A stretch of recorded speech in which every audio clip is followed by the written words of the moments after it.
भारत का इतिहास जो यूनिट 1 है उसमें अब हमें अरण्यक को देखना है। ये टॉपिक नंबर 6 है, संकल्पना एवं विचार। जो नए टॉपिक जोड़े गए हैं उनका, तो नए टॉपिकों में ये बहुत महत्वपूर्ण टॉपिक है अरण्यक। अरण्यक शब्द का अर्थ एवं विचार जो है, अरण्यक शब्द का अर्थ होता है अरण्य भवम अरण्यकम। इसका अभिप्राय है कि अरण्य में होने वाला अध्ययन, मनन, चिंतन, शास्त्रीय चर्चा और आध्यात्मिक विवेचन आरण्य शब्द से गृहीत है। ब्राह्मण ग्रंथों के समान प्रत्येक वेद के आरण्यक ग्रंथ भी होते हैं। तो जैसे ब्राह्मण ग्रंथ होते हैं ना, वैसे ही प्रत्येक वेद के आरण्यक भी होते हैं। ऋग्वेद के आरण्यक में आपको याद रखना है ऐत्रेय आरण्यक और सांख्यायन आरण्यक। तो ऋग्वेद के आरण्यक हैं ऐत्रेय और सांख्यायन आरण्यक ऋग्वेद के हैं। शुक्ल यजुर्वेद के आरण्यक में बृहदारण्यक का याद रखना है आपको। यह मध्य मध्य दिन और कांड दोनों शाखाओं से संबंधित है। तो शुक्ल यजुर्वेद में बृहदारण्यक और कृष्ण यजुर्वेद में तैत्तिरीय आरण्यक को याद रखना है, और मैत्रेय आरण्यक भी याद रखना है। सामवेद के आरण्यक में तबलकार आरण्यक और छांदोग्य आरण्यक याद रखना है। तो सामवेद के लिए तबलकार आरण्यक और छांदोग्य आरण्यक याद रखना है। सामवेद की जैमिनी शाखा का तबलकारण्यक है। इसको जैमिनी उपनिषद ब्राह्मण भी कहते हैं।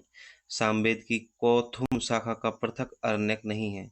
छांदोग्य उपनिषद कौथुम शाखा से संबंध है।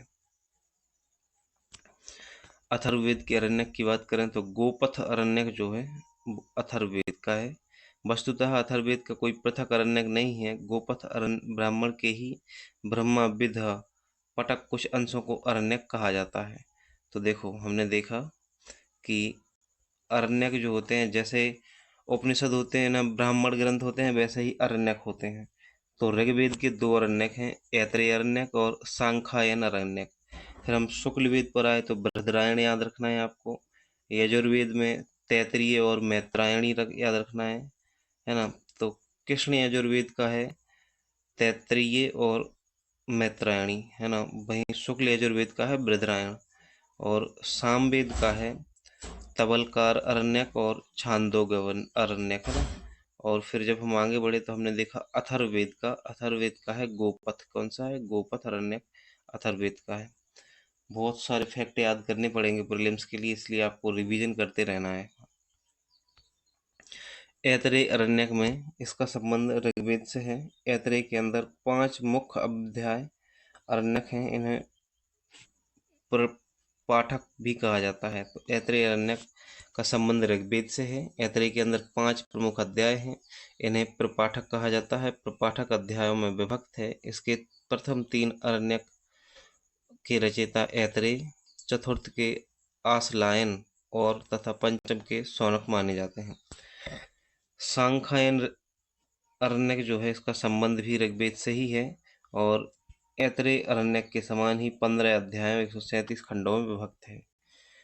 इसका एक अंश तीसरे अध्याय से छठे अध्याय तक कौतिस्कीय उपनिषद के नाम से प्रसिद्ध है। वहीं इसके 7वें और 8वें अध्याय को संहितोपनिषद कहते हैं। इसी को कौतिस्की आरण्यक भी कहा जाता है।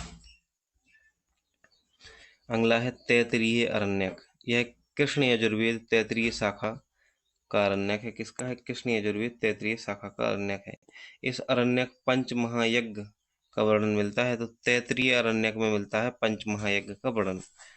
पंच महायज्ञ, इसमें 5 महायज्ञों को दैनिक अनुष्ठान का निर्देश है, जैसे ब्रह्मयज्ञ, सांध्या, पितृयज्ञ, माता पिता सेवाएं से श्राद्ध तर्पण भी कहते हैं, भूतजय, बलि, वैश्व देव यज्ञ, पशु पक्षियों आदि को अन्न आदि देना, देव यज्ञ, अग्निहोत्र और मनुष्य यज्ञ, अतिथि सत्कार, 5 यज्ञ बताए गए हैं। तैत्तिरीय आरण्यक में सर्वप्रथम नगर के एवं यज्ञोपवीत का भी उल्लेख मिलता है। तो इस प्रकार से आरण्यक को हमने जाना है।